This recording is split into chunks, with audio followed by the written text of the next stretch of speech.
하나님의 말씀은 선한 사마리아인이라는 제목으로 말씀을 선포하고 나누도록 하겠습니다.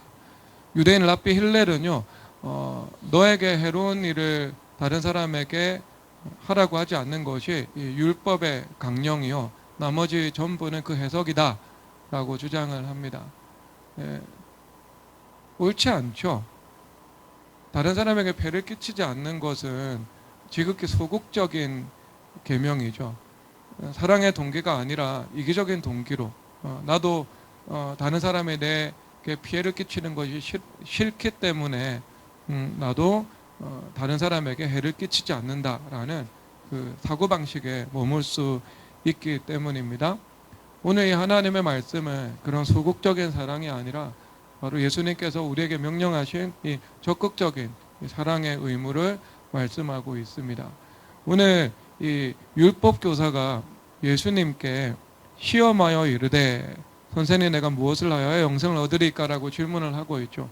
이 당대 이 유대인 이 랍비 문화는요, 이 논쟁적인 주제로 곤란한 질문을 던지는 것이 많이 있었습니다. 그래서 이 진리를 이 실천의 도구로 삼기보다는 조롱이나 혹은 이 다른 사람을 이 논리적으로 깨트리는 수단으로 삼는 경우들이 많았죠. 그래서 예수님께 이 서기관과 바리새인들, 사두개인들이 와서 질문하잖아요. 대표적으로 한 사람이 여러 아내를 두었을 때 부활 때에는 누가 그의 아내가 되리까 하는 이 질문을 하셨죠. 그때마다 예수님께서는 하나님의 지혜로 이 그들의 논리와 근거를 무력화시키는 그 장면을 보게 됩니다. 오늘 이 율법서 교사도 어떤 동일한 동기로 질문을 한 것이죠. 그래서 예수님을 시험했다. 그래서 내가 무엇을 하여야 영생을 얻으리까? 라고 질문하고 있습니다. 이 질문의 이면에는요, 자신의 공로의식이나 또 이 선행을 드러내는 그런 유대인의 율법적 이 관습이 깔려 있지요. 그래서 나는 이 하나님 앞에서 율법을 행했고 또 율법을 행하고 있기 때문에 영생을 얻기에 적합하다는 그 의도가 들어가 있는 것이었습니다. 근데 하나님께서 우리에게 율법을 주신 목적은 공로의식이나 아니면 자신의 선행을 강조해서 내가 영생을 받기에 합당하다는 생각을 주기 위해서 허락하신 것이 아닙니다. 율법을 주신 첫 번째 목적은요, 교훈적인 목적이죠. 그래서 하나님의 뜻을 연역적인 방식으로 또 그 기납적인 역사를 통해서 우리에게 전하면서 하나님께서 무엇을 기뻐하고 또 무엇을 싫어하시는지 알고 우리가 그분의 뜻을 따라 행하기를 가르치는 목적이 있습니다. 그래서 아테네는 사변에 가까워지죠. 왜냐하면 그들이 실천적으로 이 동목에 대해서 주고받다가 결국 그들이 알지 못하는 데까지 그 인간의 호기심과 질문이 미치게 되어 있죠. 알지 못하는 것을 설명하다 보니까 사변에 치우치고 또 사변과 사변의 논쟁이 일어날 수밖에 없습니다. 하지만 우리 성경을 가지고 살아가는 사람들은 사변이 아니라 분명한 하나님께서 계시한 지식을 가지고 살아가죠. 그 지식이 있기 때문에 그들이 빠지는 사변에 우리는 빠지지 않게 되는 겁니다. 그 율법은 바로 하나님에 대해서, 인간에 대해서, 만물에 대해서 하나님의 분명하신 뜻을 계시하고 있는 겁니다. 그리고 뿐만 아니라 율법은요, 선을 증진하고 악을 억제하는 그 억제의 기능을 가지고 있죠. 그래서 율법이 음란과 탐심을 금하고 있기 때문에 사람의 본성에 음란과 탐심이 있다 할지라도 간음을 행하거나 아니면 도둑질을 행하는 것을 우리가 억제하며 살아갈 수 있죠. 율법의 힘입니다. 그래서 그 율법의 힘을 무시하면 사람들이 환경도 교육도 무시하게 되죠. 그러니까 사람에게 영향을 미치는 것은 본성도 있고 환경도 있고 교육도 있습니다. 사람이 이 성경을 잘 알지 못하니까요.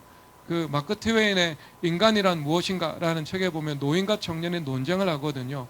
인간은 본성에 의해서 규정된다. 아니다. 인간은 교육에 의해서 바뀌어질 수 있다. 이렇게 주장을 하고 있습니다. 그런데 성경에서는요, 모든 것을 긍정하고 있습니다. 환경도 교육도 힘이 있음을 말하고 있죠.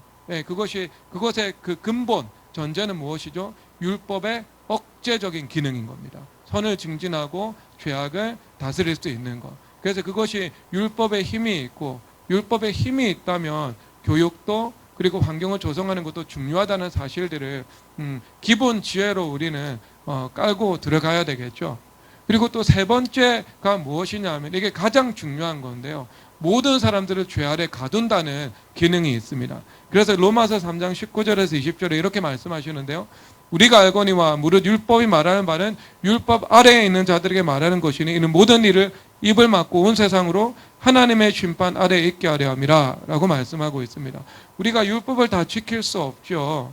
율법에는 높은 표준이 있습니다. 그래서 사람이 모든 시간에 모든 계명을 생각과 의식의 깊은 영역까지 총망라해서 다 지키는 것은 가능한 일이 아닌 것이죠. 그래서 율법은 죄로 규정하고 이 땅에 있는 모든 사람들을 죄인으로 규정하는 기능을 하고 있는 것입니다. 그래서 그 율법의 높은 목표 앞에서 인간이 이 자신의 죄를 마주하고 서서 하나님 앞에 낮아지는 것, 하나님의 이 하나님께서 허락하신 속죄의 선물과 하나님의 은혜를 구하는 것, 이것을 주님께서 원하셨던 것입니다. 그래서 결국 인간의 공로의식이 영생의 시작이 되지 않죠. 인간의 공로의식이 아니라 하나님의 은혜가 우리 구원과 영생의 시작이 되는 것입니다. 즉 율법의 높은 목표 앞에서 우리의 죄인됨을 자각하고 이 죄의 대가가 너무나도 커서 우리가 무엇을 해도 다 갚을 수 없다는 것을 인식한 다음에 하나님께 사죄하는 은총을, 십자가를 바라보며 구하는 것입니다. 그래서 이 바로 은혜가 우리 구원과 영생과 칭의와 무죄 그리고 죄사함의 시작이 됨을 말씀하고 있는 겁니다. 결국 십자가 앞에 세우기 위해서 율법이 우리 가운데 주어지게 된 것이죠. 그러면 단지 이 율법이라는 것이 십자가를 통해 그저 사죄만 받고 마는 것인가? 또 그렇지 않습니다. 왜냐하면 성경에서는 우리에게 율법의 요구가 충족되기를, 율법을 행하라는 말씀을 또한 우리에게 전하고 있지요. 그래서 무엇이 필요하죠? 시작도 하나님의 은혜이지만 과정도 하나님의 은혜가 필요한 것입니다. 그래서 하나님의 은혜의 힘을 구해서 우리가 율법을 마땅히 행할 수 있는 힘을 달라고 하나님 앞에 간구해야 되는 것이고요. 그럴 때 그 은혜의 힘에 의해서 율법의 요구가 이루어진다라고 말씀을 하고 있죠. 자, 그런 면에서 시작도 하나님의 은혜고 과정도 은혜라면 우리의 공로의식이나 우리의 선행을 높이는 것은 어디에도 들어갈 여지가 없겠죠. 하나님의 영광은요, 인간에게는 하나도 돌려지지 않고 오직 하나님의 이 은혜와 그 은혜를 주신 하나님께만 영광이 돌려진다는 것을 인식해야 됩니다. 그래서 대표적으로 우리가 유능하다는 생각도 마찬가지죠. 내가 유능하다는 자기 고향감을 가지고 살아갑니다. 즉 유능하다는 사람의 범주에 자신을 일치시키는 그 생각에 과몰입되는 것을 말하고 있죠. 그런데 여러분, 유능하다는 것은 결국 자연적인 은사의 일종이고 모든 은사의 주인은 하나님이시고 또 하나님께서 주신 선물인 것이지요.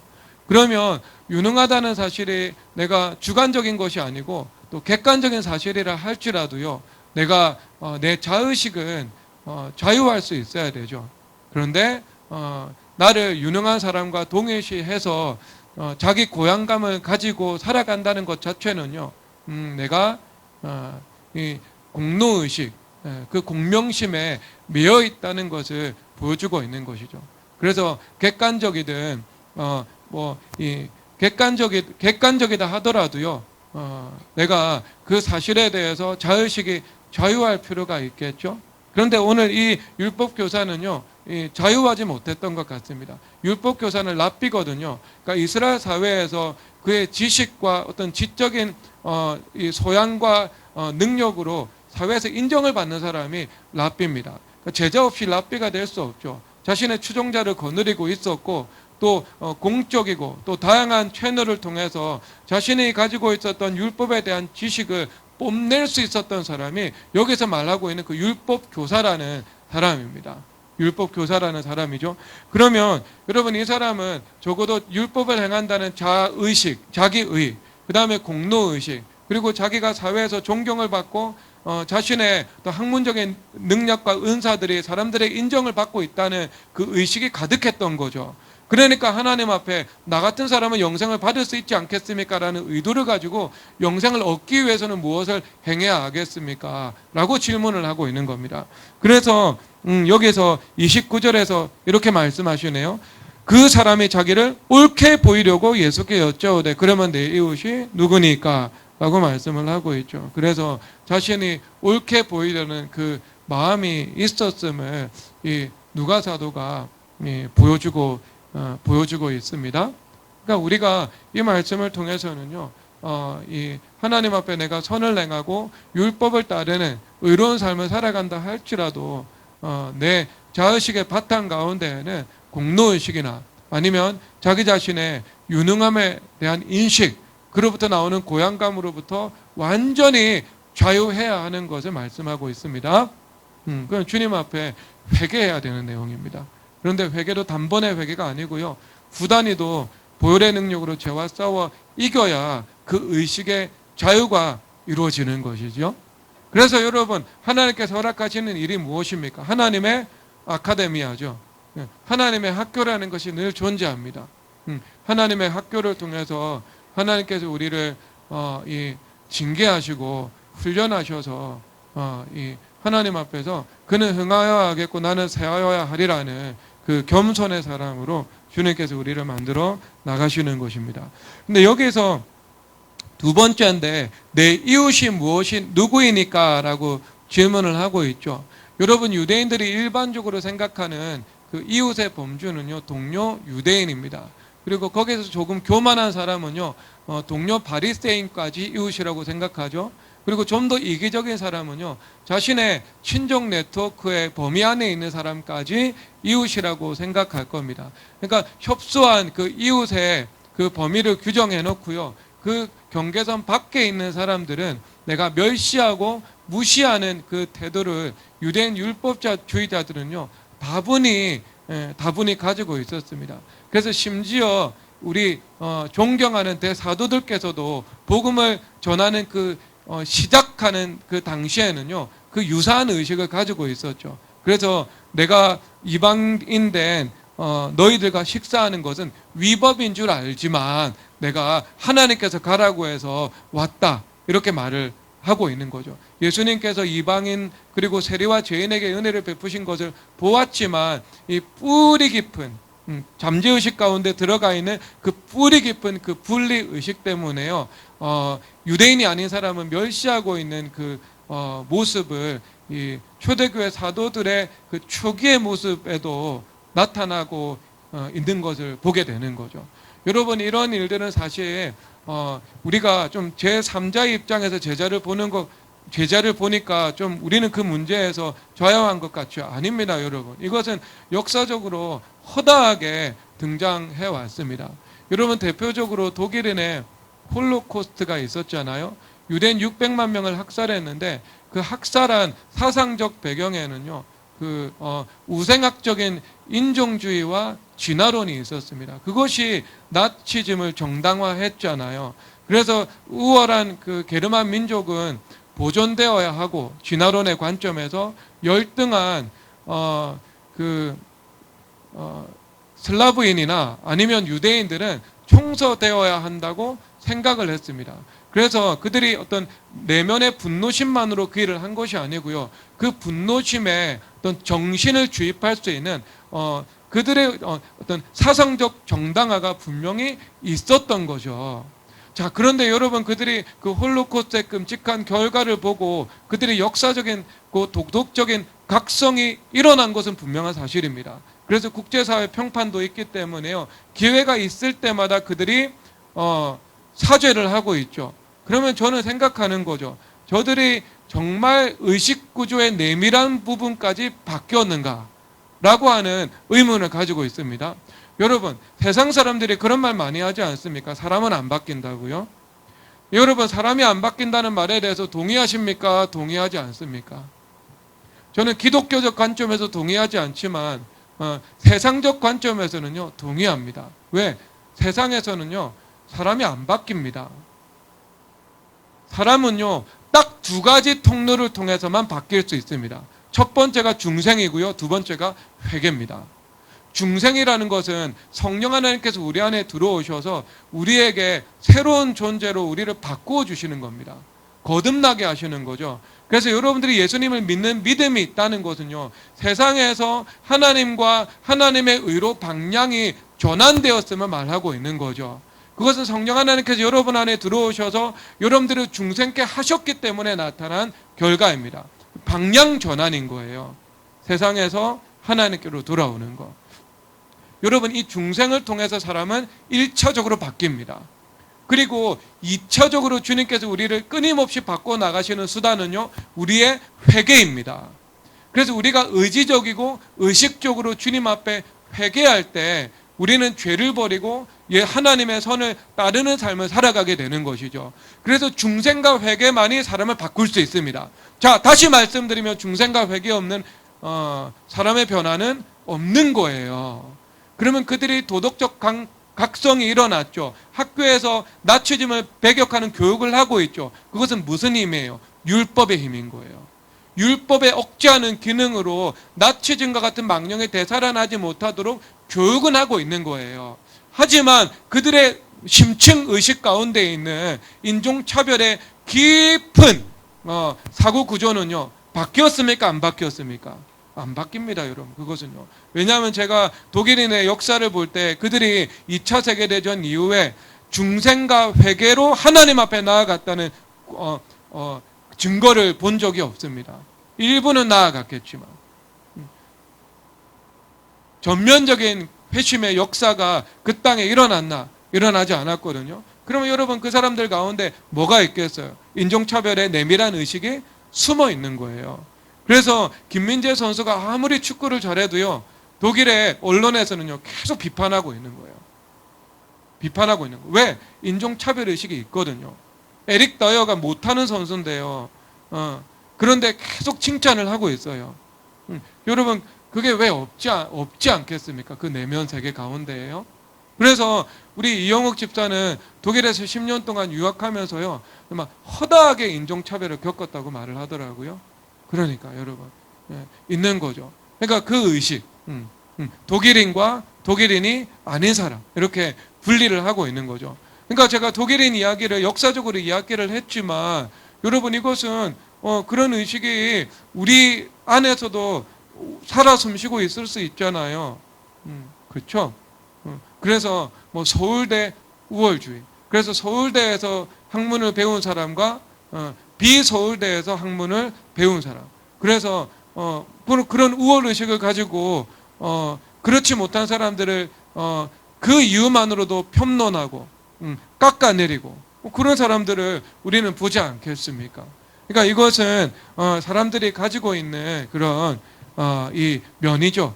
이웃의 범주를 극도로 좁혀서 그 안에 있는 사람들은 인정하고 그 밖에 있는 사람들은 멸시하고 무시하는 태도인 것입니다.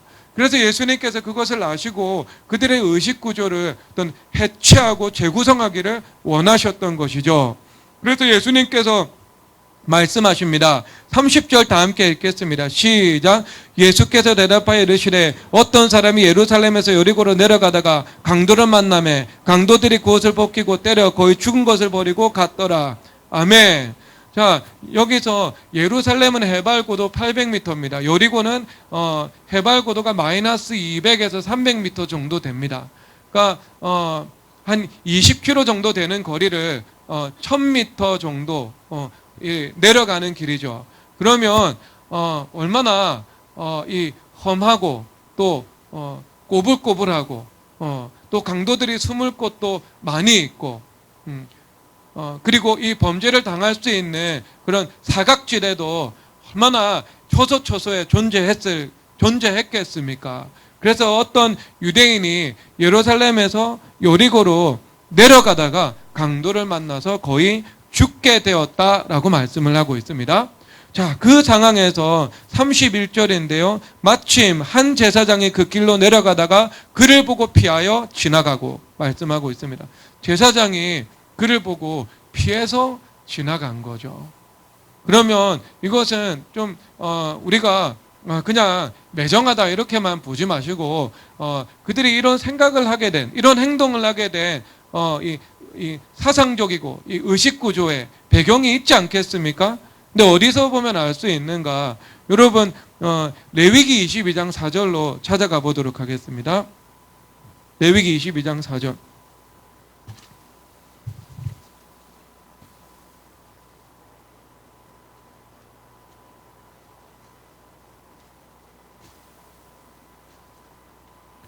사절 다 함께 읽겠습니다. 시작. 아론의 자손 중 나병 자나 유출병자는 그가 정결하기 전에는 그 성물을 먹지 말 것이요 시체 부정에 접촉된 자나 설정한 자나 그리고 7절 읽겠습니다. 해질 때야 정하리니 그 외야 그 성물을 먹을 것이니라. 이는 자기의 음식이 됨이니라. 아멘. 자, 시체에 접촉하면 부정하게 됩니다. 그래서 이것은 율법을 깨트리는 심대한 죄라고 보기는 어렵죠. 그러니까 의식법상, 형식법상의 부정이 생기는 일입니다. 근데 이것은 다른 죄처럼 주님 앞에 속죄제를 드리거나 아니면 주님 앞에 정직한 회개를 드려야 죄사함을 받는다고 성경에서 말하고 있지 않습니다. 가벼운 의식법상의 부정이었기 때문에요. 해만 지면 저절로 깨끗하게 되는 거죠. 그래서 너희들이 저녁 시간에 너희들 늘 샤워하지 않아? 그래서 저녁 시간에 너희들 몸을 깨끗하게 씻으면 너희들은 그 의식법상의 부정으로부터 정결하게 될 수 있어 라고 말을 하는 겁니다. 여기서 장로들의 유전이 나왔습니다. 14세기 영국에서 패스트가 돌 때 이 유럽 인구의 3분의 1이 죽었죠. 하지만 유대인들은 죽지 않았습니다. 왜? 이 계명을 바탕으로 정결 예식을 만들어 놨거든요. 그래서 외출을 해서 돌아오면 그들의 손과 발을 씻는 습관이 있었습니다. 그러니까 거의 19세기 정도까지만 하더라도요, 유럽 사람은 샤워를 하지 않았습니다. 그래서 엘리자베스 여왕이 한 달에 한 번 샤워를 했다고 신하들에게 자랑을 했습니다.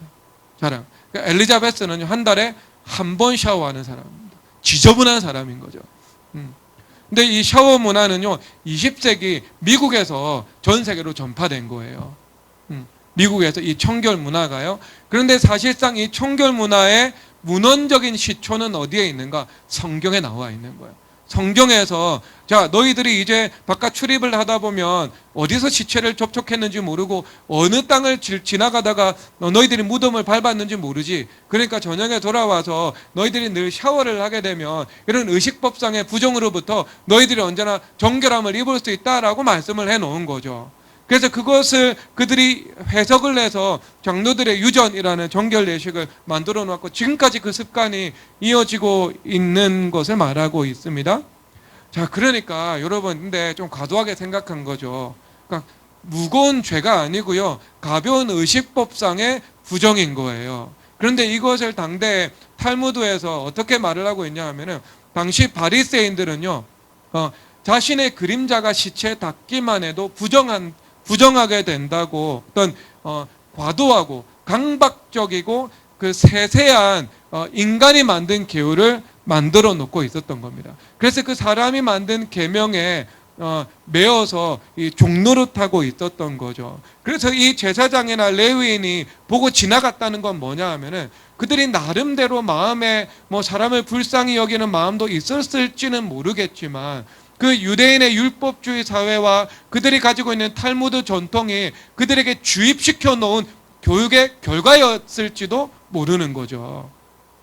그릇된 거긴 하지만, 그러니까 시체 그림자만 닿아도 부정해진다고 그들이 교육을 받았으니까 거의 죽었죠. 죽어가고 있죠. 혹시 죽으면 자기도 부정하게 된다는 것을 그들이 두려워했던 것입니다. 아주 강박적인 두려움에 사로잡혀 있었던 것이지요. 그런데 여러분, 이들의 가장 큰 문제는 뭐냐 하면은요, 그러니까 이 율법을 지키려고 하는 문제라기보다는 어떤 율법의 어떤 이 율법과 또 율법의 정신에 관한 이 근본적이고 온전한 이해가 심히도 부족했다는 것이 더 큰 문제였습니다. 왜냐하면 여러분 다른 율법에서 이렇게 말하고 있습니다. 출애굽기 23장 5절 가도록 하겠습니다. 출애굽기 23장 5절 다 함께 읽겠습니다. 시작. 내가 만일 너를 미워하는 자의 나귀가 짐을 싣고 엎드리짐을 보거든 그것을 버려두지 말고 그것을 도와 그 짐을 부릴지니라. 아멘. 그래서 너를 미워하는 자의 나귀가 엎드려졌어요. 그러면 너희들 그것을 보고 가만히 있지 말고 미워하는 자라 할지라도 같이 가서 도와서 그 나귀를 일으켜 세워주어라 라고 말씀을 하고 있습니다. 그리고 신명기 22장 4절에서는 이렇게 말씀하십니다. 형제 낙이나 소가 길에 넘어진 것을 보거든 못 본 채 하지 말라라고 말씀을 하고 있죠. 그러면 두 가지 율법의 공의의 명령이 있는 것입니다. 미워하는 자의 나귀가 엎드려졌을 때 가서 이렇게 세워주어라. 그리고 못 본 채 하지 말고 이렇게 세워주어라 라고 말을 하고 있잖아요. 예전에 이건희 회장이 한참 삼성 경영하고 계실 때요, 그 삼성의 어떤 인재를 교육하고 또 인재를 뽑아서 쓰는 하나의 원리 중에 하나를 가르쳤는데요. 그게 뭐냐 하면 너희들 직원 뽑고 임원 뽑을 때 예를 들어 사람들이 길에 넘어진 사람을 보면 그 넘어진 사람을 지나치지 않고 그 사람을 붙잡아서 이렇게 세워줄 수 있는 그런 인간미를 갖추고 있는 사람을 뽑아라 이렇게 주장을 했던 적이 있거든요. 그것은 그대로 율법과 합치되는 좋은 면인 것이지요. 자, 그런데 여러분 이 말씀은요 사람을 위해서 주신 계명이죠. 짐승을 위해서 주신 계명이 아닌 거죠. 왜 그런가? 이것은 두 가지 목적이 있는데요. 어떤 이웃과 사회의 이 공동체적인 덕과 유익을 위해서 주신 것입니다. 즉 하나님께서는요 미워하는 자라고 말을 하죠. 악을 악으로, 복수에 복수를 복수로. 그래서 악이 이어지고 악이 번성하는 사회가 되는 것을 원하지 않으셨던 것입니다. 그래서 원수라 할지라도 그리고 내가 미워하고 또 나를 핍박하는 사람이라 할지라도 악이 있을 때 악을 선으로 끊어내기를 원하셨던 것이지요. 그래서 악은 사라지고 선으로 대체되는 사회, 선이 힘을 얻고 번성하는 공동체가 되기를 원하셨던 겁니다. 그럴 때 이 하나님의 율법의 말씀을 믿고 십자가와 연합되어서 자기가 죽고 십자가로 용서하고 십자가로 하나님의 은혜를 베풀 수 있는 베풀 수 있는 그 사람에 의해서 그 사회가 어떤 덕과 선이 번성하기를 원하셨던 것입니다. 그러니까 그것을 끊어내는 사람이 있어야 되는 거죠. 사회에서 악의 악순환이 있죠. 그것을 손으로 끊어내고 선의 선순환으로 바꾸기를 주님께서 원하셨던 것입니다. 그럴 때 이스라엘 공동체는요 악의 힘을 잃어버리고 하나님의 말씀과 율법의 선이 주도권을 잡는 이제 밝고 긍정적이고 따뜻한 사랑이 넘치는 사회가 되는 것이지요. 그것을 원하셨던 겁니다. 근데 여러분 이것을 레미제라블에서 보면 그대로 설명을 하고 있죠. 레미제라블 5편에서 레미제라블을 5권짜리 책을 읽어본 사람 거의 없으시죠? 5편에서 이렇게 말을 하고 있습니다. 그 장발장이 그 폭도들의 바리케이트 안에 갇혀서 사형 선고를 받은 이 자베르를 풀어주잖아요. 만약 자베르를 그가 죽였다면 그는 어떤 육체 감옥에 가는 형벌로부터 자유케 되지만 그의 양심은 또다시 감옥에 갇히게 되겠죠. 그런데 자베르를 풀어줍니다. 그러면 다시 도용서의 생활을 시작하게 될 수 있지만 그의 양심은 자유를 얻을 수 있겠죠. 언제나 장발장은 그런 선택 앞에서 양심의 자유를 선택을 하죠. 양심이 죄에 의해서 압박받고 감옥에 갇히는 것이 아니라 그의 양심이 자유를 얻고 하나님 앞에 평강을 누리되 육체는 고통스러워지는 것을 그는 늘 선택을 했던 겁니다. 그런데 이것이 자베르의 그 깊은 율법적 의식구조에 균열을 일으키게 됩니다. 그래서 탈선한 자베르라는 챕터에서 이렇게 말을 하고 있는데요.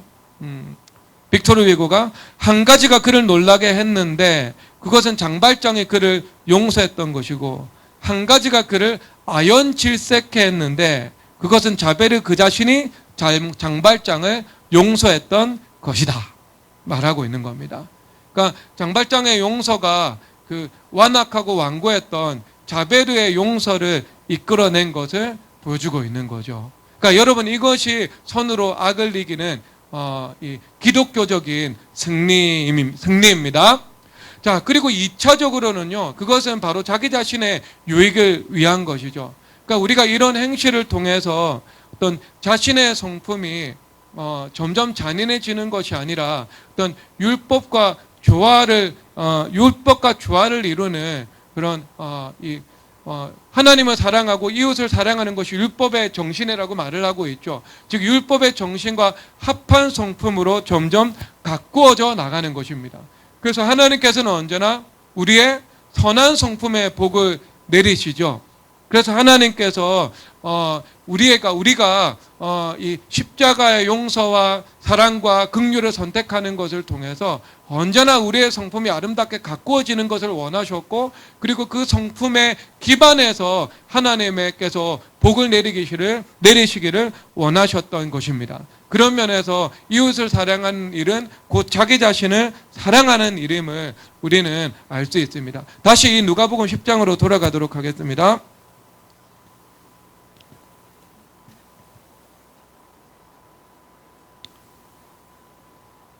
자, 그러면 여러분, 제사장과 레위인의 이 실수가 뭐냐 하면 이 율법에 대해서 바르게 이해하지 못했다는 것이죠. 여러분, 일단 두 가지 선택지가 있는 거잖아요. 지금 죽지 않았잖아요. 거의 죽었습니다. 그러면 지금 두 가지 가능성이 있는 거예요. 도와주면 의식법상 부정하게 될 가능성이 있지만 그렇지 않을 가능성도 있죠. 그러니까 최악의 경우 의식법상으로 부정하게 되고, 하지만 저녁까지 기다리고 목욕을 하면 다시 정결함을 입을 수 있게 되는 것입니다. 그 대신 한 사람을 살리는 거죠. 그런데 또 다른 선택을 하잖아요. 본인이 도와주지 않고 지나칩니다. 그러면 율법의 말씀, 신명기와 출애굽기의 말씀, 즉 쓰러진 나귀를 일으켜 세우라는 말씀과 못 본 채 하지 말고 소와 양을 너희들이 도와 이렇게 세우라는 그 하나님의 공의의 명령을 어기게 되는 것이잖아요. 죄를 범하게 되는 것이잖아요. 그렇죠. 그럼 여러분, 여기서 어떻게 선택을 해야 되겠습니까? 하나는 의식법상으로 부정하게 될 수 있지만 사람을 살릴 수 있습니다. 그런데 하나는 사람을 죽이고요, 하나님 앞에 이 중대한 이 도우라는 계명을 위반하게 되는, 죄를 범하게 되는 것입니다. 그러니까 여러분, 이 두 가지 사이를 그들이 비교하고 온전히 더 합당한 것을 선택할 수 있는 능력과 지혜가 있었다면 당연히 도와야 했던 것입니다. 그래서 예수님께서 말씀하는 거죠. 26절에서 보니까 율법에 무엇이라 기록되었으면 내가 어떻게 이르느냐. 야, 율법 한번 잘 생각해봐. 그러면 이 말은요, 이 말씀은 율법에 그 답이 나와 있다는 것이죠. 어디 나와 있습니까?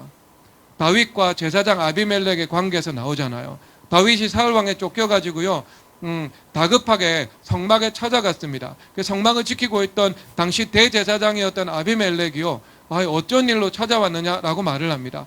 그때 지금 왕의 시급한 명령을 받고 우리가 지금 그 임무를 수행하기 위해서 가고 있다. 근데 우리가 지금 배가 고프다. 먹을 것을 좀 달라라고 말을 합니다. 지금 우리에게 먹을 것이 없고 제사장들만 먹을 수 있는 진설병이 있다고 말합니다. 그러니까 다윗이 그거면 됐다고. 그래서 아비멜렉이 주거든요. 그러면 율법의 의식법상 제사장들만 먹을 수 있는 질설병을요, 배고픈 다윗과 그의 일행이 먹은 거죠. 그런데 성경이 이것을 정죄하지 않고요, 아비멜렉 제사장과 다윗도 그것을 마다하지 않고 있는 것이죠. 그러니까 정당성이 인정이 되는 것입니다.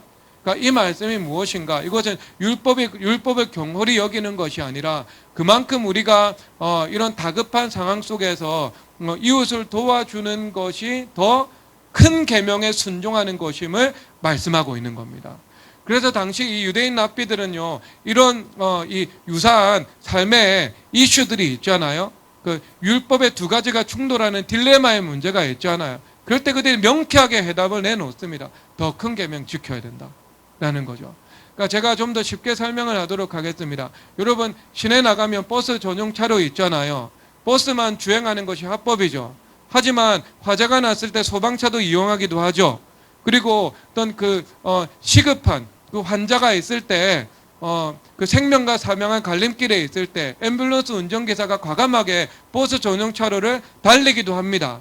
그런데 일반인이라 할지라도요, 만약에 우리의 딸이나 우리의 아내가 지금 이 임산부인데, 만삭의 임산부인데 아기가 나오기 직전의 상황입니다. 다급해요. 그러면 그 다급한 상황 속에서 버스 전용 차를 올려가지고요, 질주를 하겠죠. 그리고 빨간색 신호등 하나에서 2개 정도는 안전이 확보된 전제 위에서 무시하고 지나가기도 하겠죠. 그런데 그것을 가지고 그것이 형식법상의, 사회법상의 범칙금을 낼 수 있는 부정은 될 수 있겠지만, 하지만 하나님 앞에 회개해야 된다거나 하나님 앞에 그것을 가지고 속죄제 의식을 들어야 한다는 죄가 되지는 않는다는 사실입니다. 그게 이해가 되시죠, 여러분? 왜? 생명 살리는 게 더 중요하니까. 그러면 앰뷸런스에서 죽어야 되겠어요? 화재가 났는데 사람 못 구하면 어떻게 하자는 거예요?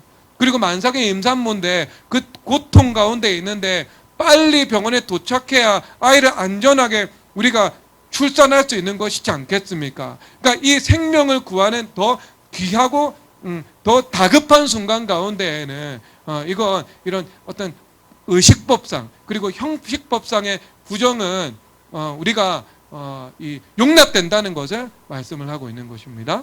이해가 되시죠, 여러분? 근데 이것이 여러분 새벽 기도 올 때 모든 빨간 신호등을 무시하라고 말하는 거 아닙니다. 그것은요, 사회 법규를 무시하는 거예요. 그것은 허구한 날 가가지고요, 다윗이 심심하면 주머니 손 넣고 성막 가가지고요, 진설병 얻어먹은 거 아닙니다. 평생에 한 번 얻어먹었다고요.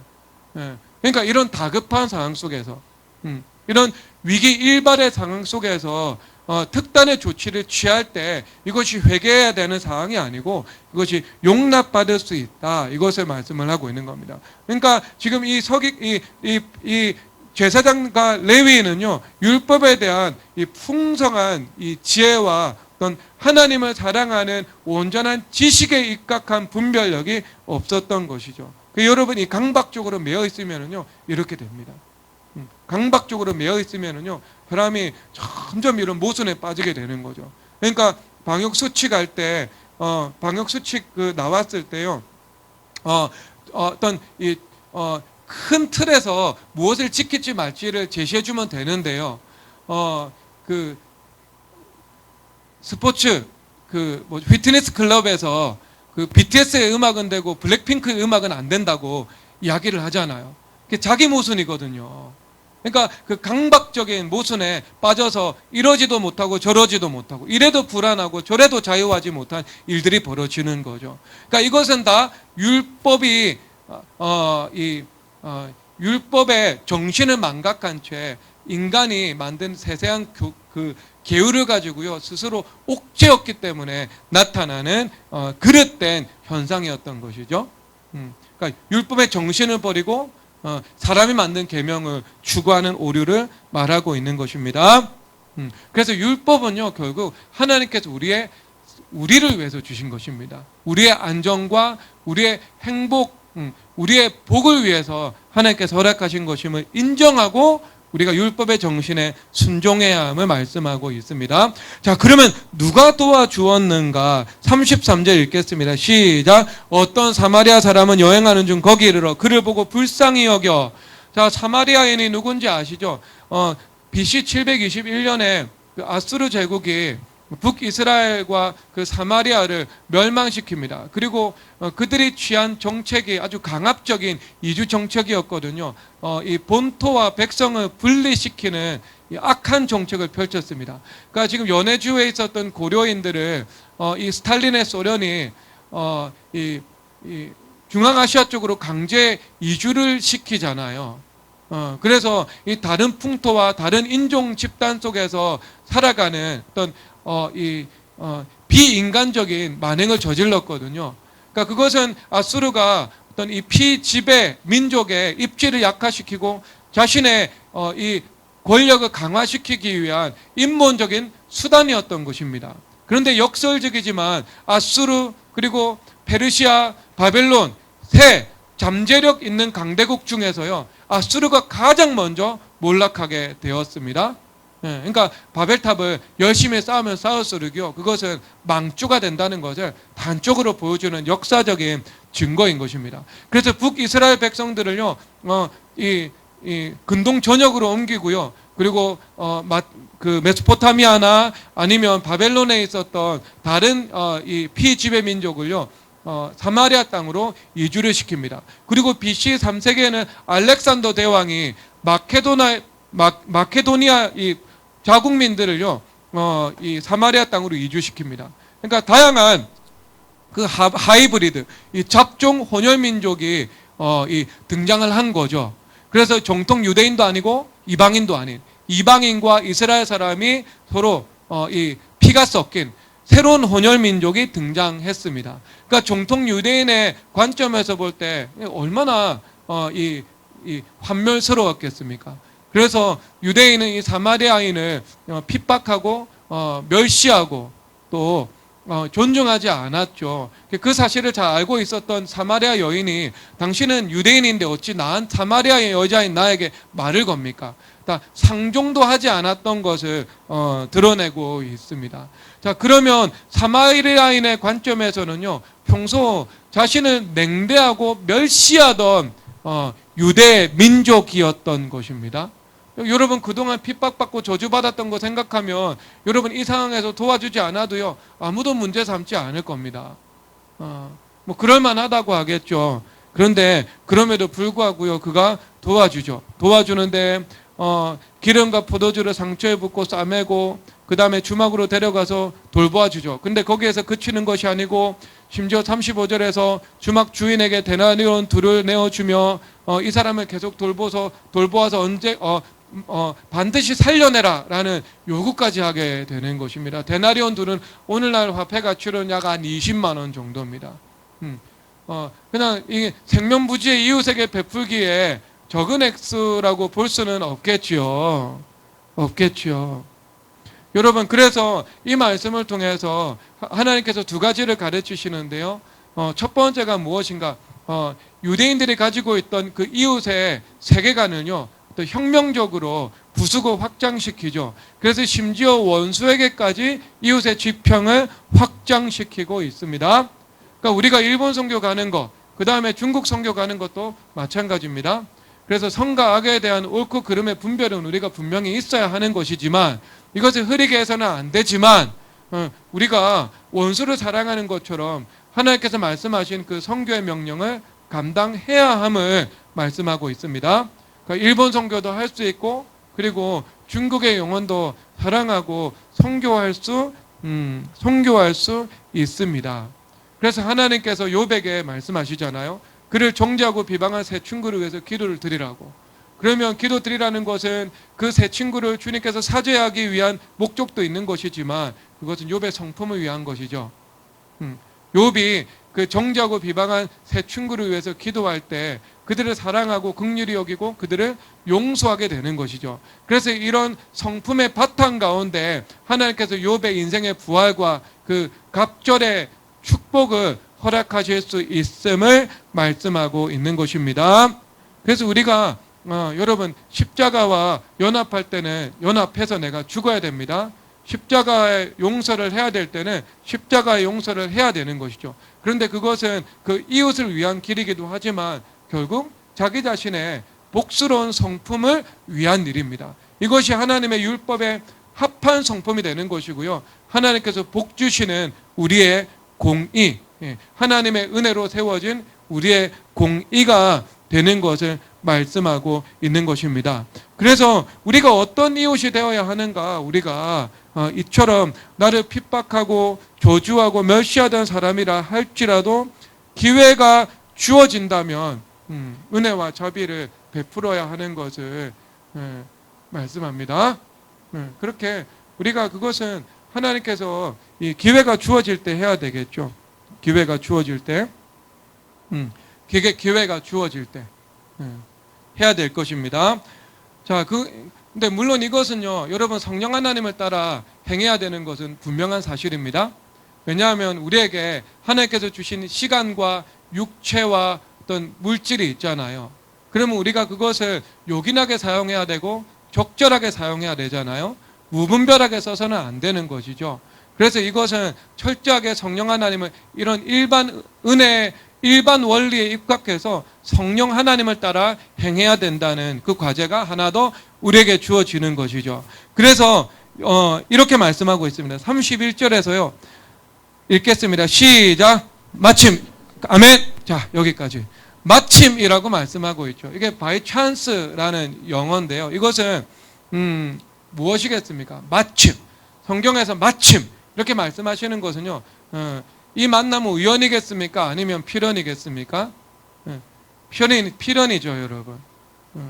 하나님의 사전에 우연은 없거든요. 우연히 태어난 사람 없고요. 우연히 만난 사람 없고요. 그렇죠. 하나님의 섭리 안에 모든 것이 존재하고 있습니다. 그러면 이것은 우리가 태어난 것도 필연이요.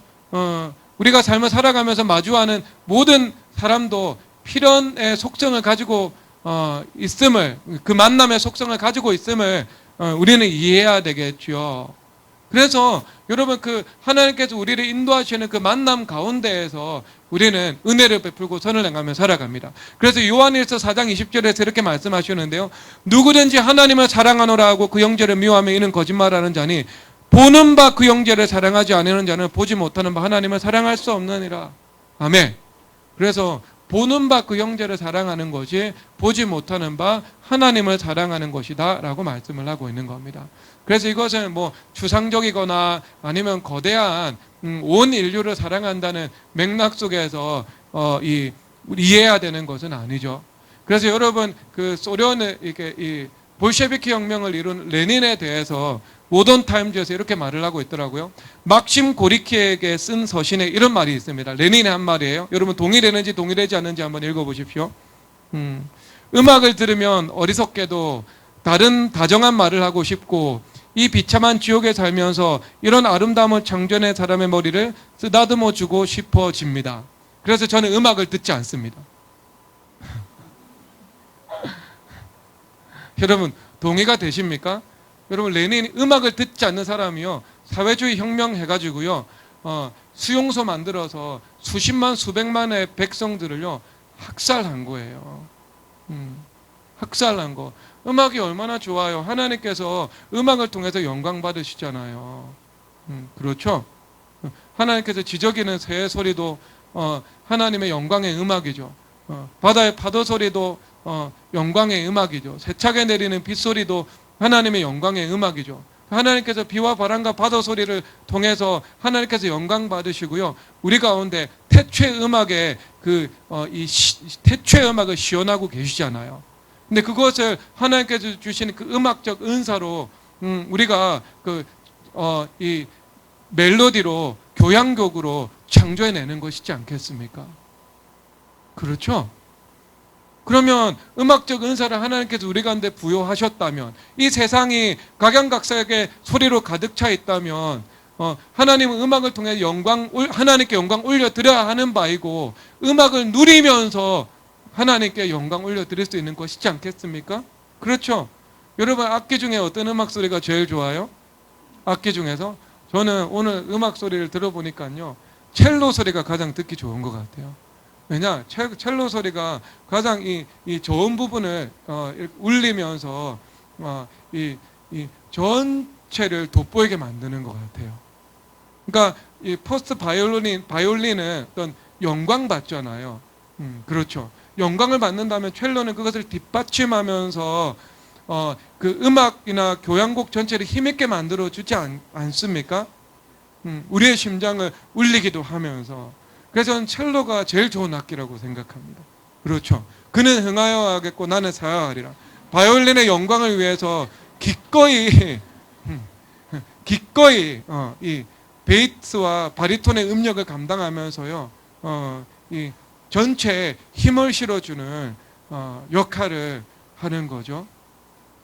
그렇죠. 여러분 이 첼로의 아름다운 음악을 듣고 살아가야 되죠. 듣고 레닌이 이런 사람이었어요. 레닌이. 그런데 이렇게 말을 하더라고요. 모던 타임즈에서 혁명을 추구한 레닌의 사상적인 동기는 박애주의였는데, 자, 그 다음에 말입니다. 인류 전체를 끌어안고 있었지만 정작 자신은 실존하는 인간에게 사랑을 나타낸 적이 거의 없었고 관심조차 없었다. 실존하는 인간 누구에게도 관심이 없었다. 애정을 표현한 적이 없었다. 그렇게 말하고 있는 거죠. 그래서 자신의 친구가 24살 때 농민을 구제하기 위해서 구호금을 모집하니까요, 그런 거 하지 말라고 그러는 거예요. 왜? 혁명에 도움이 되지 않는다. 냉혈한이었죠. 그런데 여러분, 그 도스토옙스키가요, 카라마조프가 형제라는 책을 통해서 마치 레닌의 등장을 예고하고 있는 것 같습니다. 그가 카라마조프가 형제를 조시마 장로의 입을 통해서요, 이렇게 말을 하고 있더라고요. 이렇게. 제가 예전에 아이들 독서 교육하면서 메모해 놓은 문장인데요. 인류 전체를 사랑하면 할수록 각각의 사람들, 개개인에 대한 사랑은 줄어든다 라고 말을 하는 거죠. 마치 이 레닌과 사회주의의 등장을 예고하고 있는 것 같죠.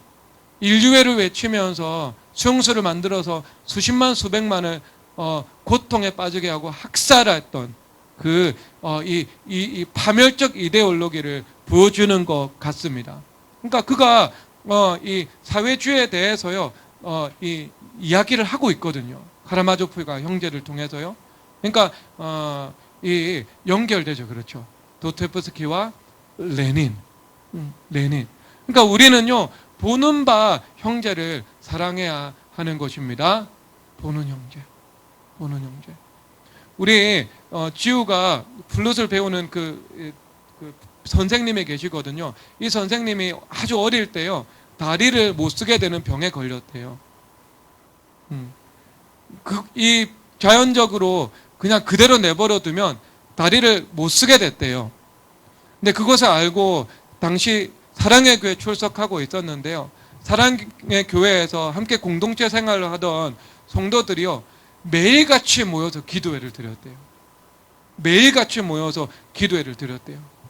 그리고요, 깨끗하게 치유가 돼가지고요, 지금 건강하게 나이 부록이 되도록 살아가고 있지요. 아무 문제 없이. 여러분, 이것이 무엇이겠습니까? 보는 바 형제를 사랑하면서 살아가는 것이지요. 이것은 왜 나를 그렇게 사랑하죠? 해주지 않아? 라는 자기중심적인 말씀으로 사용하면 안 되겠죠. 내가 이 하나님의 말씀을 늘 묵상하고 이 말씀이 이루어지기를 기도드리면서 그때 하나님의 인도하심에 따라 적실하게 우리가 하나님께서 주신 이 사랑의 은사들을 사용해야 할 것을 마침이라는 단어를 통해서 주님께서 우리에게 가르쳐주고 있는 것입니다. 그래서 때를 따라, 기회를 따라, 성령 하나님의 인도하심에 따라서 우리가 우리에게 주어진 시간과 자원과 물질을 사용해서 누군가를 이 보이는 이웃들과의 관계에서 섬겨야 할 것을 주님께서 말씀해주고 계십니다. 이런 이웃이 다 되시기를 주님의 이름으로 축복합니다. 찬송하도록 하겠습니다. 십자가의 길 순교자의 삶 찬송하도록 하겠습니다. 내 마음의 주를 향해서.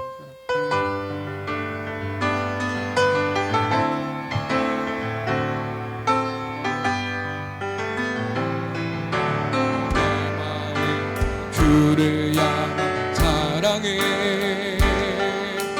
나의 말을 주가 주신 진리로 나의 눈에 주의 눈물 채워주소서.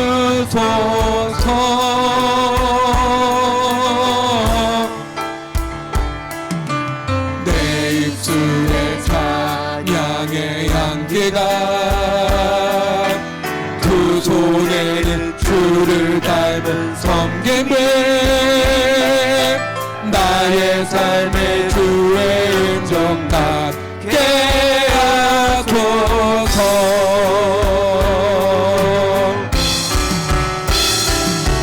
하나님의 사랑이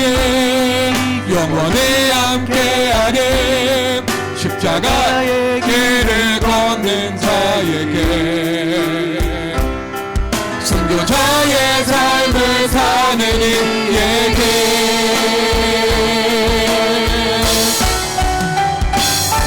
조롱하는 소리와 세상 유혹 속에도 주의 정결한 생도가 되리라. 내 생명 주님께 드리. 하나님의 사랑이 영원히 함께하리. 하나님의 사랑이 영원히 함께하리. 십자가의 길을 걷는 자에게 순교자의 삶을 사는 이에게